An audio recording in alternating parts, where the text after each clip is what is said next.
conseguiu acessar o museu? O museu eu consegui. Ah, pois é. Não, mas aí você poderia ter feito no caderno e aí depois ver a... Enfim, não precisa fazer no documento, tá? Tá. Deixa eu ver quem tá aqui. Eu vou fazer aqui uma breve enquete e aí vocês colocam, por favor, que vocês estão aqui. Deixa eu ver aqui. Isso me dá um minutinho. A minha conexão... Engraçado que a minha... Eu estou ouvindo vocês bem e eu espero que vocês estejam me ouvindo bem.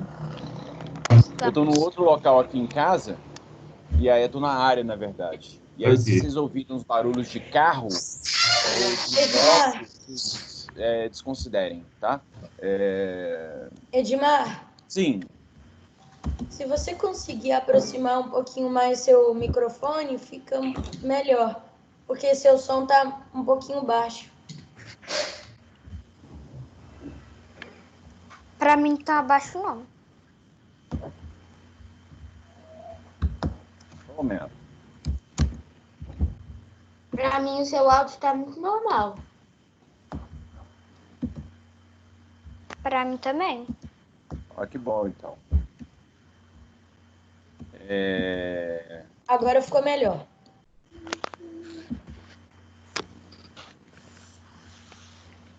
Eu coloquei uma enquete aqui agora, vocês por favor respondam, só para eu ver se vocês estão participando aqui, tá? Daqui a pouco ela aparece. Sim. Aí. Pessoal, é o seguinte, vamos lá. Hoje eu vou falar para vocês como é que vai funcionar essa semana e semana que vem. Já vou dar um panorama das coisas que nós vamos fazer e depois eu vou para a aula mais especificamente. Bem, explicando a atividade que eu coloquei, eu vou compartilhar minha tela aqui rapidinho com vocês para mostrar a atividade que eu deixei lá no Conexa. E aí, vocês, por favor, me acompanhem. Deixa eu ver aqui, colocar, compartilhar. Cadê você compartilhar isso? Eu vou só explicar o que vocês têm que fazer na atividade. E aí, depois, então, vocês... para vocês terem, né, não ter problema nenhum para fazer atividade. Deixa eu ver aqui, sexto ano tá aqui, sexto ano amanhã.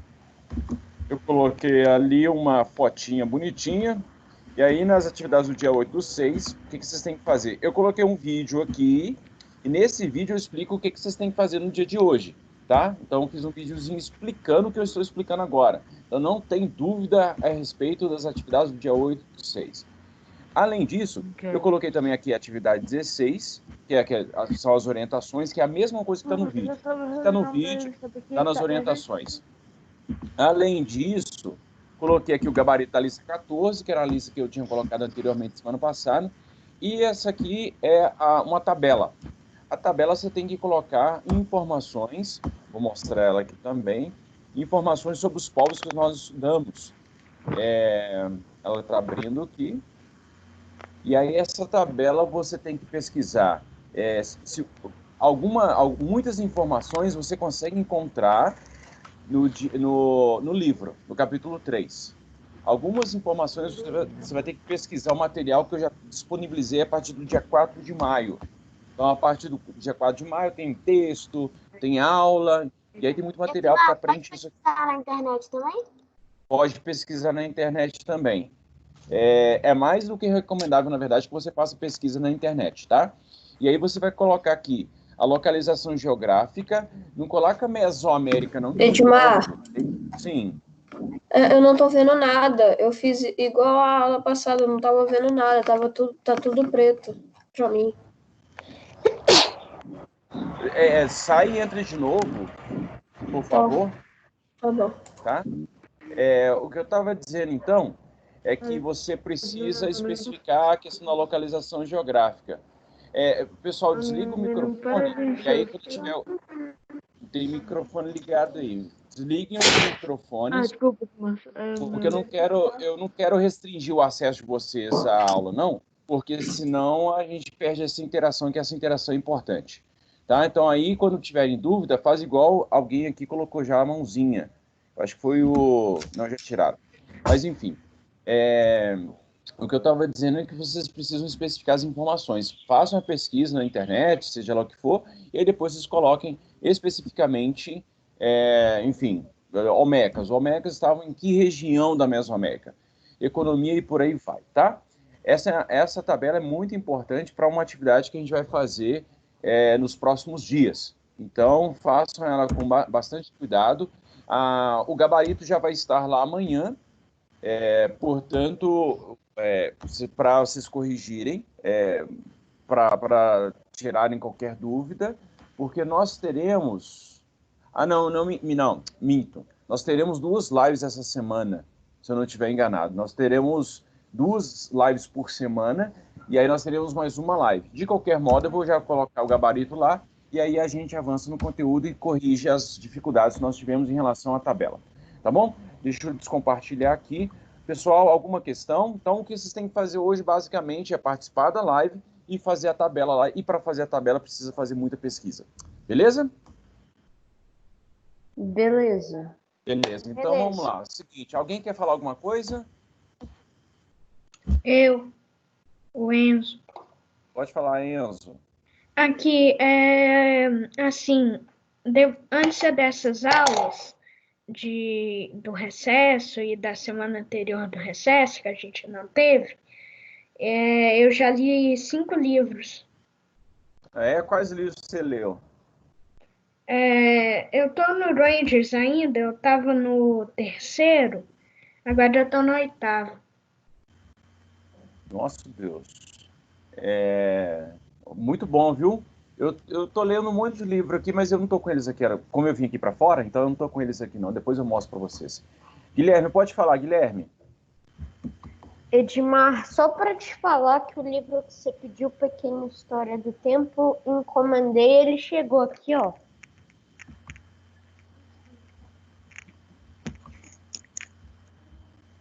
Coisa boa, é de fácil leitura. A gente vai fazer uma atividade, eu vou dar as orientações da leitura desse livro na semana que vem. Na semana que vem eu vou passar as instruções, então, portanto, já comecem a ler, mas só depois que eu der as instruções que vocês vão ter, então, um prazo específico para a leitura e também para aquisição do livro, tá? Então, comecem a se mobilizar aí, porque vocês vão precisar ler o livro para fazer as atividades.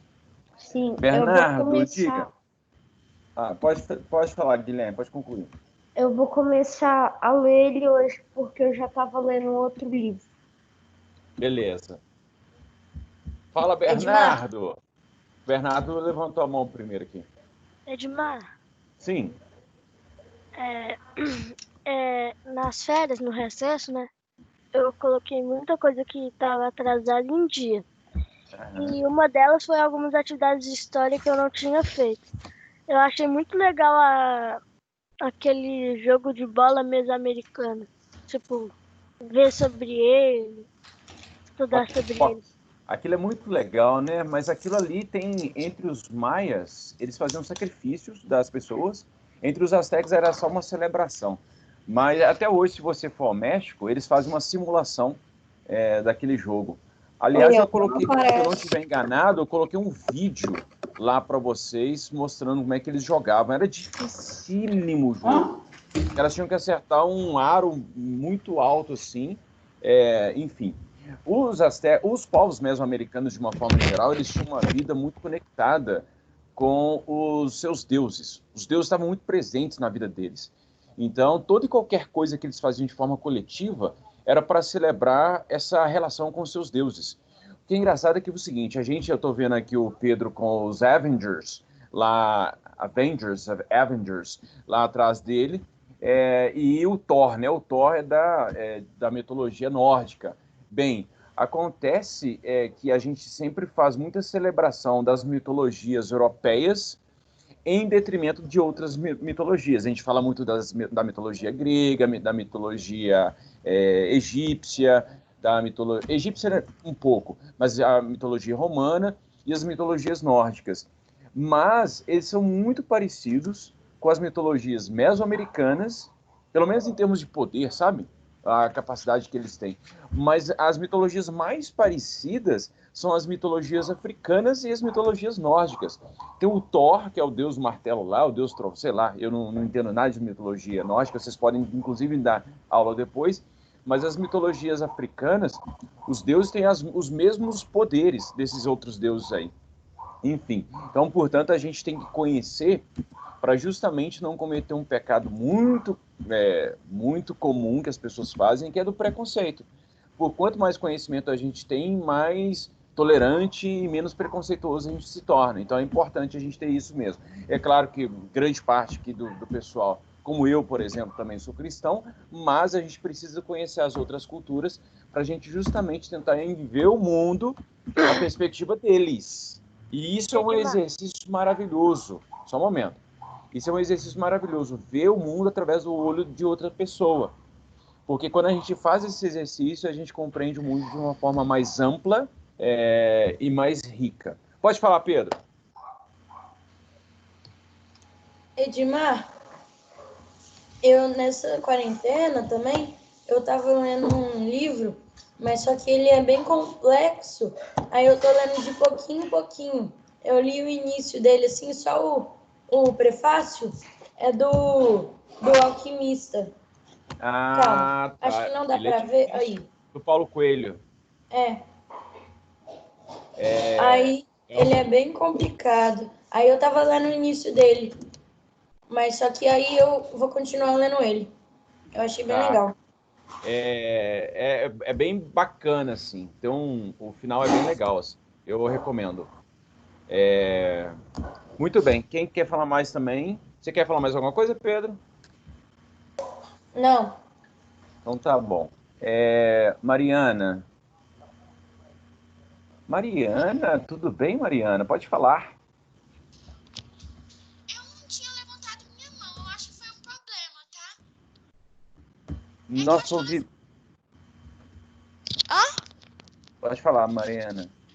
Minha mão levantou por um problema, porque eu não tinha levantado ela. Agora eu já abaixei. Não, mas pode falar. A gente quer te ouvir. Mas eu não tenho nenhuma dúvida. Então tá bom. João Lucas. Diga, João Lucas. Oi, Edmar. Eu não sei se todo mundo aqui sabe, mas eu sou um grande fã da mitologia grega e nórdica. Eu sei muitas coisas sobre ela, eu assisto muitos vídeos sobre ela. Até, inclusive, eu vejo curiosidades sobre mitologia e um canal muito interessante sobre mitologia grega, coisas do tipo, é o Mitologia. É um canal muito legal onde ele vai falando sobre mitologia, vai contando as histórias, sabe? Eu acho muito interessante as histórias da mitologia grega. Ô, João, a gente vai fazer um trabalho sobre isso, tá? Assim que a gente terminar a gente vai terminar agora os povos mesoamericanos, povos americanos, e aí a gente vai voltar para a África e Ásia e Europa, né? Então a gente vai fazer um trabalho sobre as mitologias, tá? E aí, já sabendo disso, eu vou condicionar para você apresentar. Tem um canal muito legal que chama Foca na História. Eu já vi também. Eu conheci o dono desse canal. Ele é muito gente boa, ele mora no Rio. E ele tem umas historinhas lá, inclusive alguns vídeos de alguns mitos da Grécia, eu vou passar para vocês também. Júlia, pode dizer, Júlia? Oi, Edmar, bom dia. Bom dia, tudo bem, Júlia? Tudo. Aqui, olha, você vai me desculpar, mas mitologia é um negócio que eu não gosto. Beleza. Nossa. Nas provas de português e de história do ano passado, caiu esse negócio. Eu sempre tirei abaixo da média. Eu odeio mitologia grega. Mas a gente não precisa gostar de tudo, né? Não tem problema, não. Mas a gente, em relação à mitologia, como a mitologia não é comprovadamente histórica, então a mitologia entra só como um ponto de apoio. Mas não vai ser o foco do nosso estudo, assim, a mitologia grega, tá bom? É só como um apêndice, assim, é uma das características. Por favor. Tá bom, beleza. Edmar, Samuel, pode falar, Samuel. Quem tá me chamando? Arthur. Mas eu esqueci de levantar a mão, desculpa. Eu comecei a ler Código da Vinci. Ah, muito bom. O Código da Vinci, ele é uma espécie de teoria da conspiração, assim, mas ele é muito bem feito. Eu acho legal, assim. Mas tem muita coisa ali que é viagem, viu? Que não tem comprovação histórica, não. Por mais interessante que seja, mas... enfim, mas ele é muito bom. Você já viu o filme também? Já. O filme também é muito bom. Tem uma trilogia, né? Aquele autor do livro, ele escreveu vários livros sobre assuntos relacionados. São muito bons. Eu gostei, eu li uns dois, eu acho, e vi todos os filmes. Muito bom. Mas não tem comprovação histórica, mas, enfim, ficção. Matheus.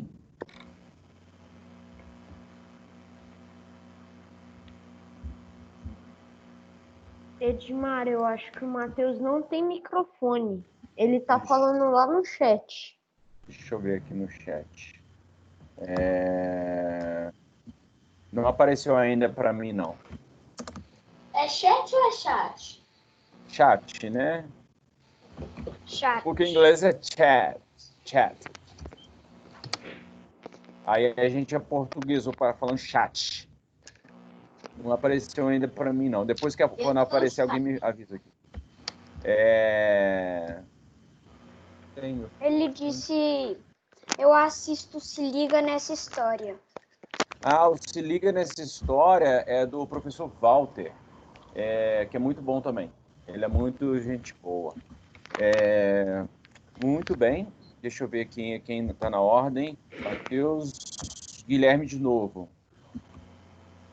Edmar, eu tô falando aqui porque eu vejo um canal no YouTube em inglês que se chama Simple History, que é em inglês, que vai falando vários fatos sobre a Segunda Guerra Mundial, e é tudo animação, sabe?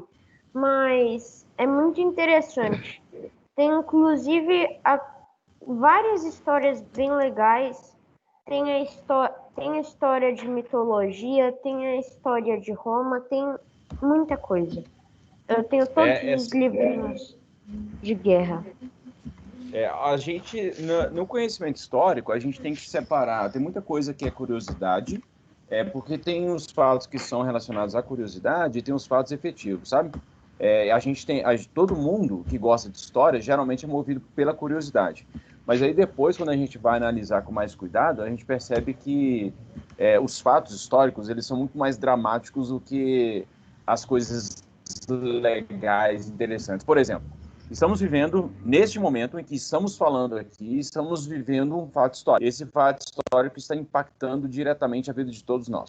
E esse impacto, geralmente, na maioria das pessoas, ele chega de forma muito negativa, que ele vem pesado.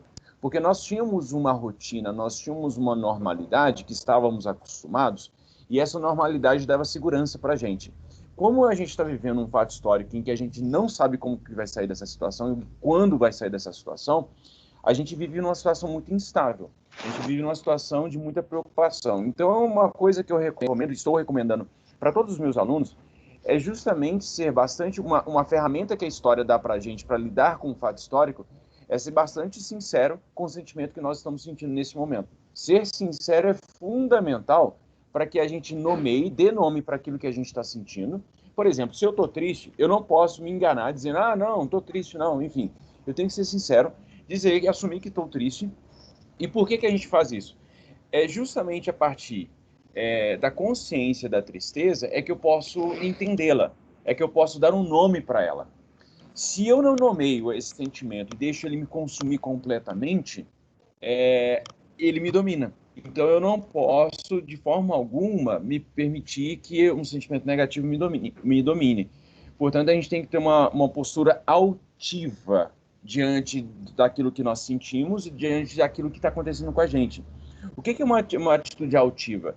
É não perder o protagonismo dos meus sonhos e desejos. É não perder aquilo que me faz sonhar, aquilo que me torna alegre. E isso a gente tem que fazer o tempo todo. E vocês já dão conta de fazer isso.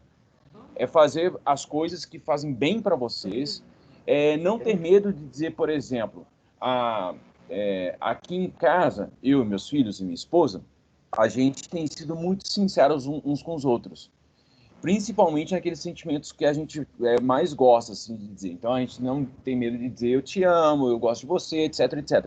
Então, dizer isso para as pessoas fortalece os nossos laços das pessoas mais próximas.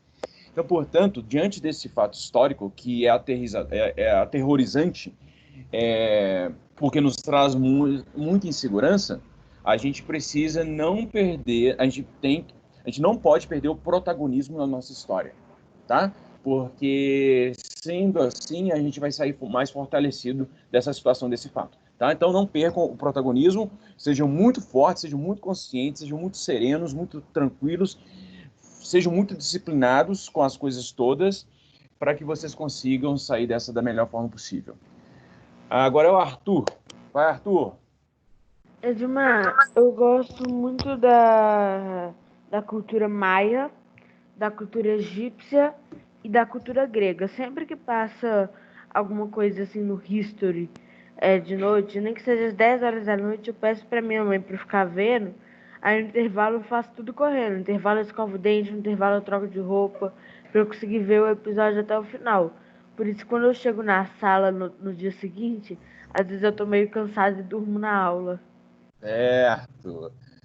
Não, Mas só mas a aconteceu gente uma tem vez. que aprender a modular. A gente tem que aprender a modular. A gente tem que ter tempo para tudo, assim, né? Senão a gente acaba, enfim, né? Colocando uma coisa no lugar do E outro e acaba se meu, atrapalhando. e meu Mas é rei muito. egípcio favorito é Tutankhamon.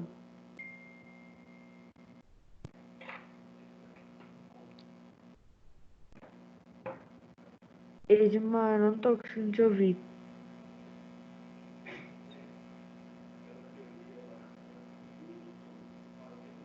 Você tá no mudo, Edmar. Edmar, Ó, você tá no mudo. eu fui multado aqui. Alguém me Hum? multou. Eu tô a todo instante fazendo esse exercício de conscientização com vocês para dizer o seguinte: eu não quero tirar, por exemplo, a possibilidade de vocês conversarem comigo. Então, portanto, o comportamento ele é fundamental, o bom comportamento é fundamental para que a gente mantenha essa interação. Beleza? Samuel, quer falar mais alguma coisa? Acabei deixando ligado sem querer. Então tá bom. Pessoal, agora então eu vou compartilhar minha tela novamente com vocês para explicar o conteúdo. É que aqui não Digo- tá baixando aqui, eu tô clicando e tá aparecendo que não foi possível. Pronto. Não, já foi. O seguinte, eu quero que vocês tenham em mãos os seus cadernos para fazerem as anotações. Os slides estarão disponíveis lá no Conexa, mas é importante vocês tomarem nota, tá? Não precisa ficar copiando tudo, mas, enfim, na medida do possível, vocês vão anotando as coisas mais importantes. Bem, então deixa eu compartilhar aqui. Vou aqui para o meu PowerPoint. Bem, a gente estava falando, a gente começou... se me corrijam se eu estiver enganado, alguém, por favor. A gente começou já a falar dos maias, não já? Sim? Não, sim? Sim, Sim, muito sim, bem. aquele jogo Então, de bola lá, Maia, de pássaro dentro então, do água. beleza. Então, eu vou fazer uma breve recapitulação aqui. A gente tem aqui os maias,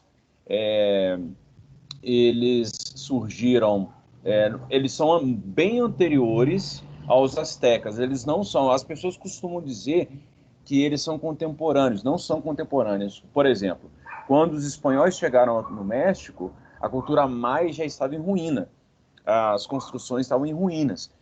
Mas a cultura maia se preservou de maneira indireta, por meio de outros povos.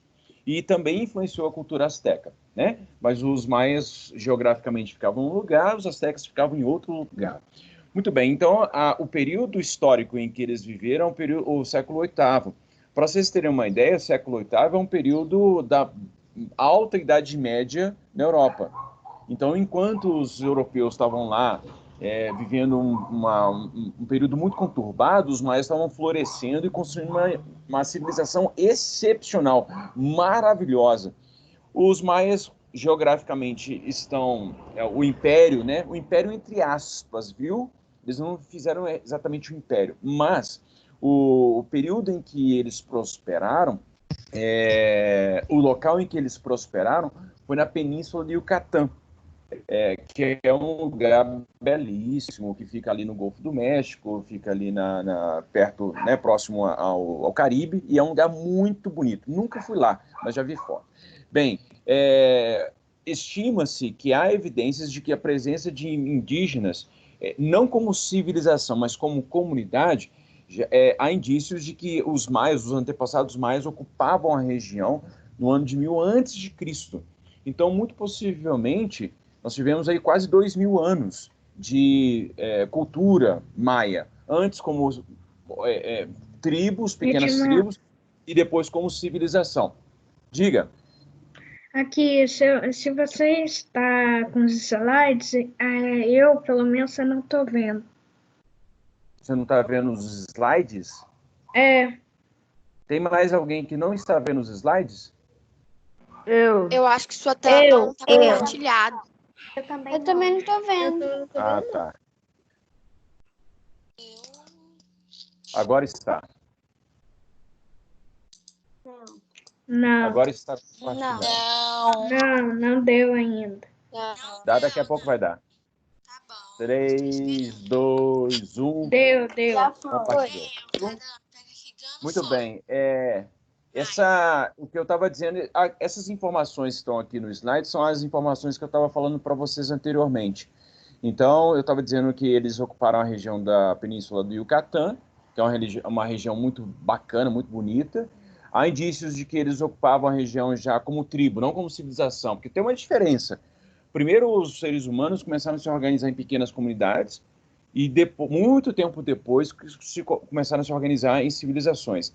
Essa passagem de pequenas comunidades para as grandes civilizações é uma passagem muito lenta, mas tem a ver com a necessidade de organização do trabalho, necessidade de organização da religião, dos cultos religiosos, e organização da política, organização da economia e por aí vai. A necessidade de organização vai transformar as tribos em civilizações.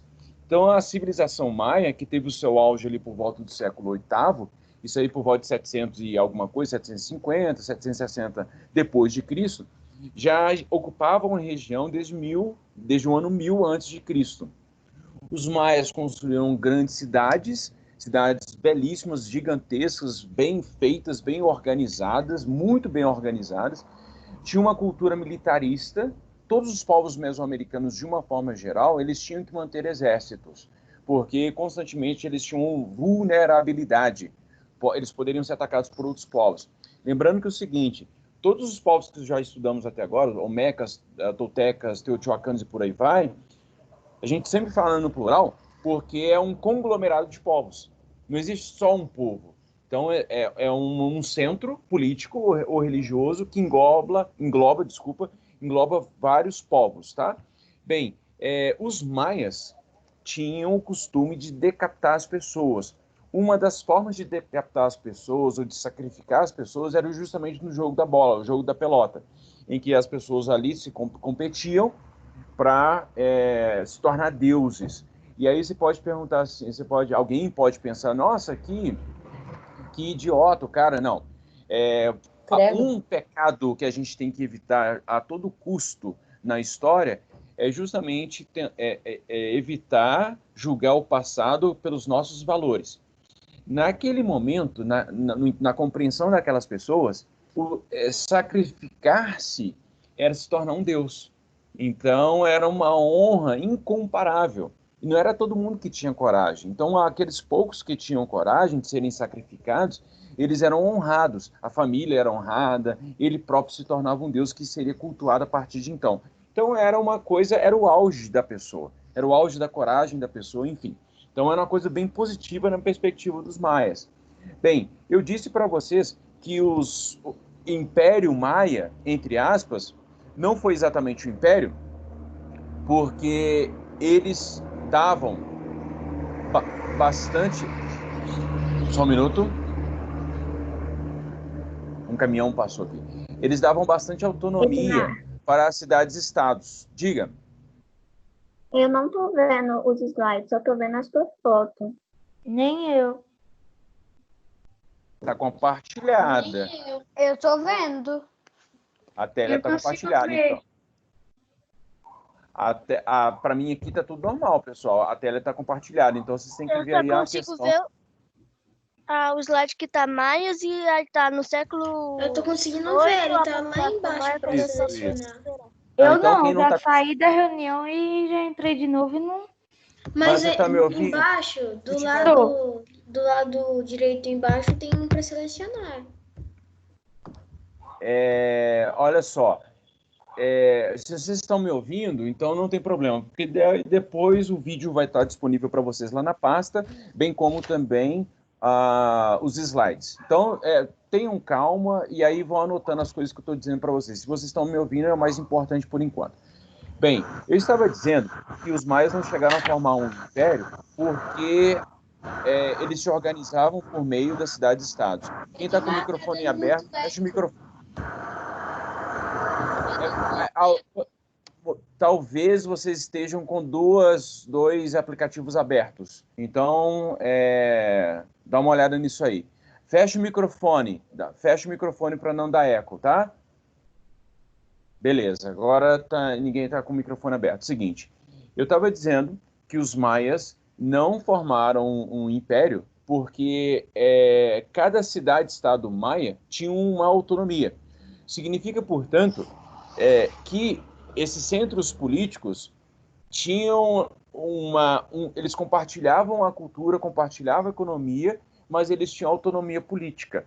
Então, cada cidade tinha sua autonomia.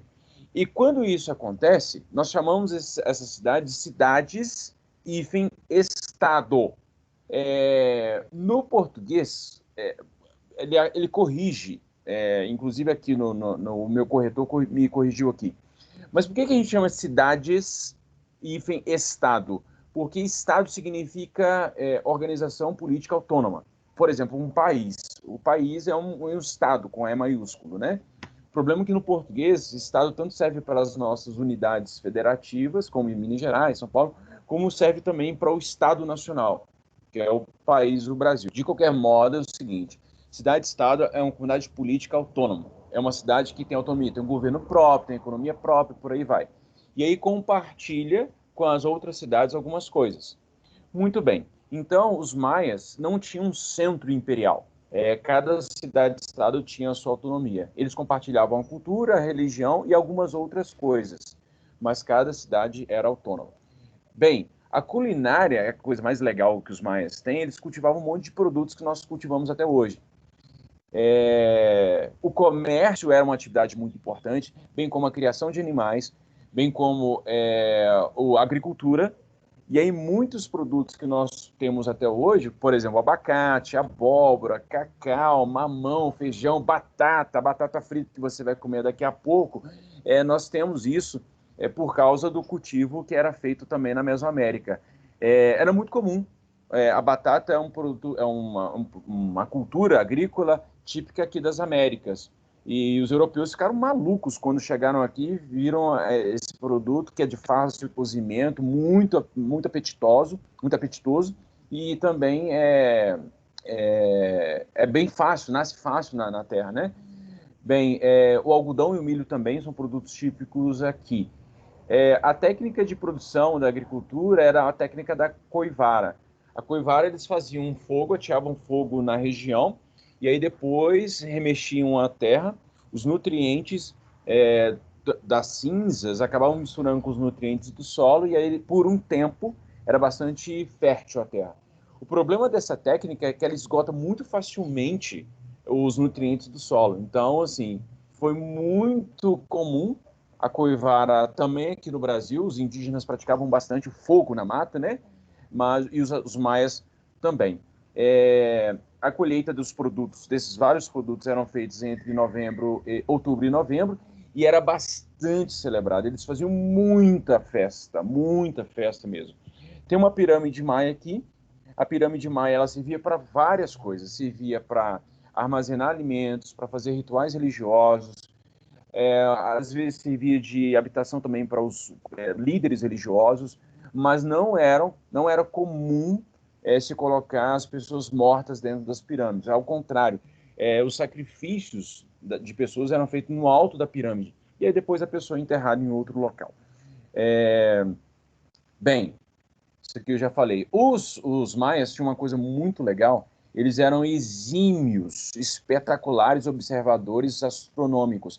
Eu disse na última aula, talvez, que os maias passaram a observar os astros, né, as estrelas, e começaram a conhecer as constelações.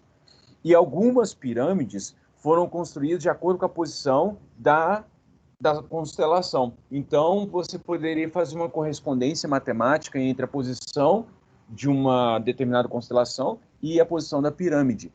Isso foi tão interessante que, em determinado momento, um professor de história explicando isso nos Estados Unidos, e aí um aluno conseguiu descobrir uma pirâmide que estava soterrada, a partir da localização da estrela de uma determinada constelação.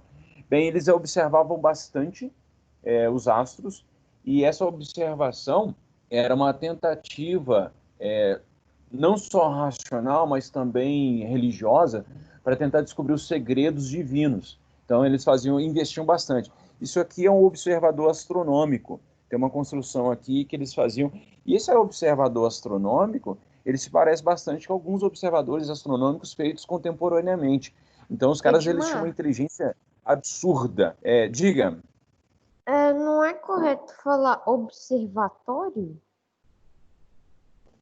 Sim, também. Não tem problema, não.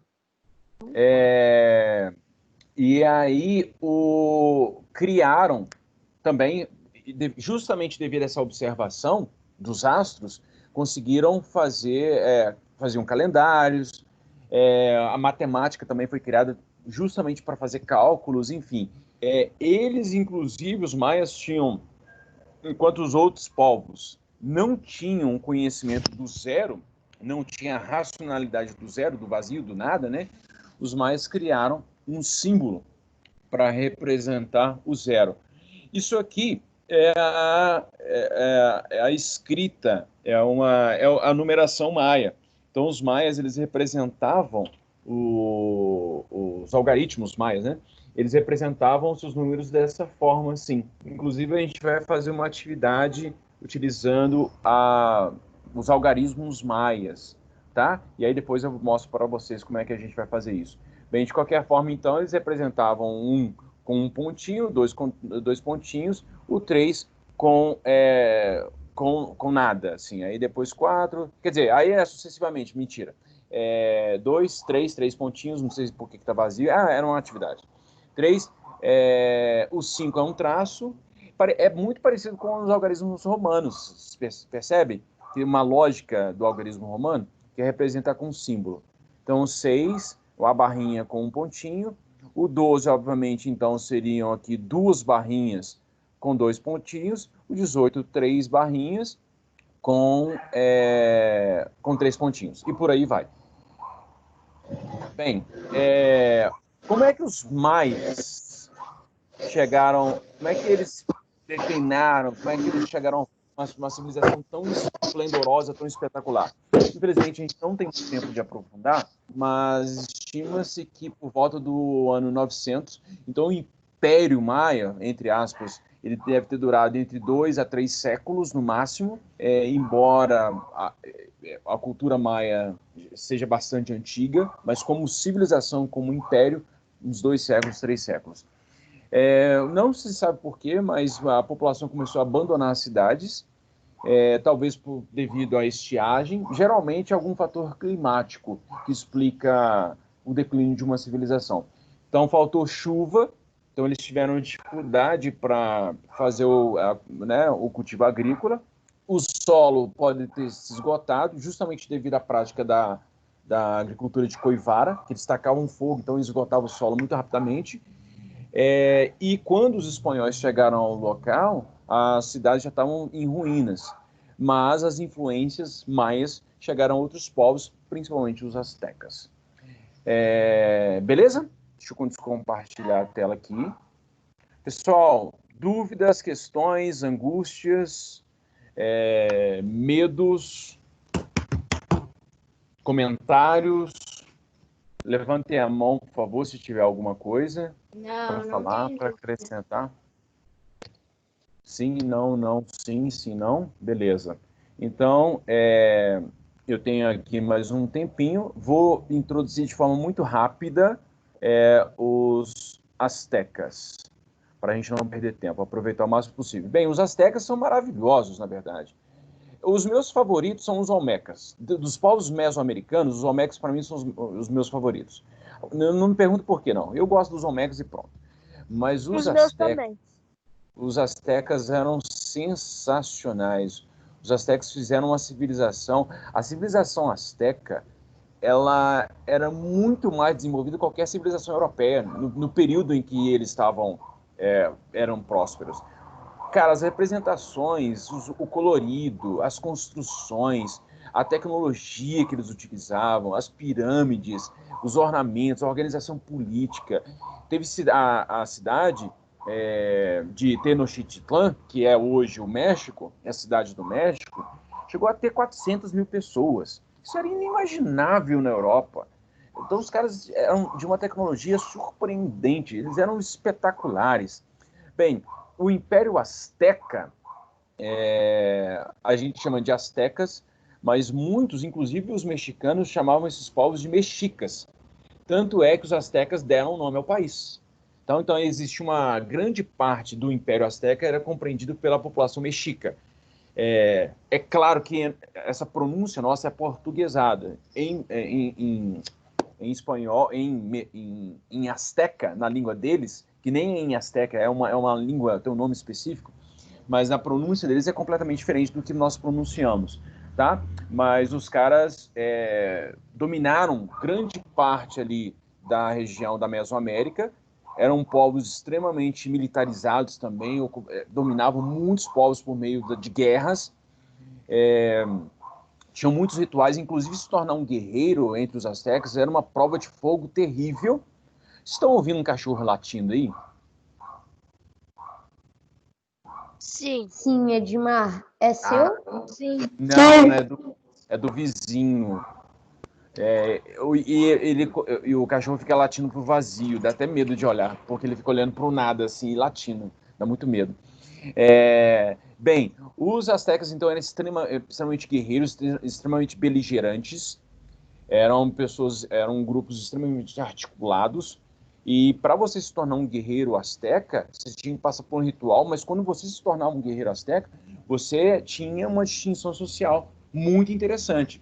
Então as famílias se empenhavam bastante para que seus filhos se tornassem guerreiros, que era uma honra ter um guerreiro em sua família. O Império Azteca foi construído ali, teve uma prosperidade entre os séculos XIV e o século XV. E o Império Azteca foi destruído pelos espanhóis. Quando os espanhóis chegaram, os astecas estavam vivendo a plenitude da sua civilização, e aí eles foram lá e destruíram. Fizeram várias construções tão gigantescas como, por exemplo, os teotihuacanos. Tem aqui, fizeram um templo maior, o nome espanhol é espetacular, em homenagem ao deus Huitzilopochtli, que é o deus da guerra e o deus do sol, que está ali também na cidade de Tenochtitlan. E esse templo, em torno desse templo, é que se construiu a cidade, que era a capital do império. Os astecas fizeram o império, os maias não. Os maias fizeram ali uma zona de influência grandiosa, mas as cidades tinham a sua autonomia, então eram cidades-estados. No astecas não, o Azteca era um império. Tinha um poder central que dominava todo mundo, e todo mundo tinha que obedecer o imperador. Aqui é a localização do Império Azteca. Falei que é dos séculos 14 e 15, né? E 16 também, porque aí o Hernán Cortés, o navegador espanhol, o conquistador espanhol, chegou em 1529. Chegou lá e destruiu o Império Azteca. Chegou em 1520 e poucos, aí em 1529 ele destrói. Então toda a região central aqui do México foi dominada pelos astecas. E aqui é a Península do Yucatán, é onde que ficava, portanto, os maias. Os maias ficavam aqui um pouco mais para baixo. Então, existiam vários povos aqui que os astecas dominaram. Cara, você sabe que eu gosto de correr, né? Eu já falei isso 1.377 vezes e vou continuar falando. Mas os astecas e alguns povos astecas tinham um costume, devido à distância, o México é muito montanhoso. Então, para diminuir a distância, para conseguir percorrer a distância, muitos astecas, povos astecas, tinham o costume de fazer maratonas. Não se chamava maratona, obviamente, mas eles corriam 40, 50, 200 quilômetros de um lugar para outro para levar notícia, para buscar produto, para fazer comércio, para participar de rituais, para rituais religiosos. Eu vou recomendar como material complementar um documentário pequenininho, de acho que 30 minutos, sobre povos indígenas mexicanos que tem a prática da corrida. Está no Netflix, daqui a pouco eu coloco lá. Está um documentário lindíssimo. Bem, então esse é a localização geográfica do Império Azteca, e isso aqui é um códice. Edmar, o que é códice? O códice, quem me perguntou, por favor, excelente pergunta, muito inteligente essa pergunta. O que é um códice? O códice é uma demonstração, uma representação em forma de desenho de uma determinada história. Muitas coisas que nós sabemos sobre os mexicanos, sobre os astecas, estão presentes nos códices, que eles pegavam, então, folhas de plantas, e aí faziam faziam ali uma mistura química, e aí eles se tornavam um papel, e nesse papel, então, eles contavam suas histórias. Então, são verdadeiros livros, na verdade. E aí, esse códice aqui mostra justamente o ritual do chocolate, que é alguém aqui oferecendo chocolate para o deus. O chocolate era muito importante, extremamente importante para eles, e era só tomado em ocasiões especiais. Ele era misturado com pimenta e com outros produtos, então devia ser um sabor espetacular. Bem, Sim. Você disse que os astecas eram muito, excepcionais, espetaculares. Um desses motivos para eles serem foi que os maias meio que migraram também alguns para lá, né? A maioria. Pois é, mas só que é o seguinte, os astecas foram... Infelizmente, a gente não tem tempo para estudar todos os povos da Mesoamérica.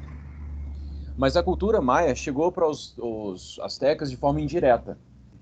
Não é que os povos maias influenciaram diretamente os astecas, mas a cultura maia, ou as culturas maias, influenciaram de forma indireta, por meio da preservação indireta da cultura imaterial, os astecas. Então, os astecas foram influenciados também. Os astecas tinham um império tão grande, mas tão grande, que eles chegaram a dominar, o domínio deles, o império deles, tinha 6 milhões de pessoas. 6 milhões de pessoas, isso é impressionante. Só a capital, como eu havia dito antes, que é Tenochtitlan, tinha 500 mil pessoas. E as informações que nós temos estão presentes nos códigos, que são livros com imagens e símbolos. Os códices são maravilhosos. Inclusive, deixei também lá uma atividade para vocês fazerem sobre os códices, tá? Bem, deixa eu ver aqui. Moçada, alguma questão, alguma angústia? Tem alguém aqui me pedindo a vez para falar? Quem é? O Guilherme. Diga, Guilherme. Edmar, você está me ouvindo? Estou te ouvindo. Pois é, eu queria te perguntar uma questão, porque os espanhóis, quando eles chegaram na Mesoamérica, já tinha espingarda, porque se tivesse, eu até entendo eles ganharem. Porque, mesmo sendo de um cano, era muito letal. Olha só, quem conseguiu manipular a pólvora, quem inventou a pólvora foram os chineses, né? E aí a pólvora chegou na Europa na Idade Média, na Baixa Idade Média. E, portanto, os europeus tinham, quando eles chegaram na Europa, eles tinham três coisas. Três coisas foram fundamentais para o desmantelamento dos astecas. Primeira coisa, os astecas acreditavam que os seus deuses viriam pelo mar, iriam redimir e levar todo mundo para os céus. E aí chega um determinado momento que acontece, os espanhóis chegam. E aí quando os espanhóis chegam, eles falam assim, são os nossos deuses. Segunda coisa, os espanhóis tinham cavalos. Aquilo causava um efeito desastroso para os astecas. E terceiro, eles tinham pólvora, tinha arma de fogo. Então isso foi muito impactante na vitória dos espanhóis sobre os astecas. Uma pena, né? Uma pena. Ô, pessoal, mais alguma questão? O chat não está aparecendo para mim. Não. O chat está aparecendo para mim só como... O chat, Edmar. No chat não está aparecendo. Tchau, Edmar. Tchau. Então, pessoal, um grande abraço para vocês. Façam a atividade e a gente se encontra depois. Um abraço. Tchau. Tchau, Edmar. Tchau, lindos, maravilhosos, espetaculares, sensacionais. Não.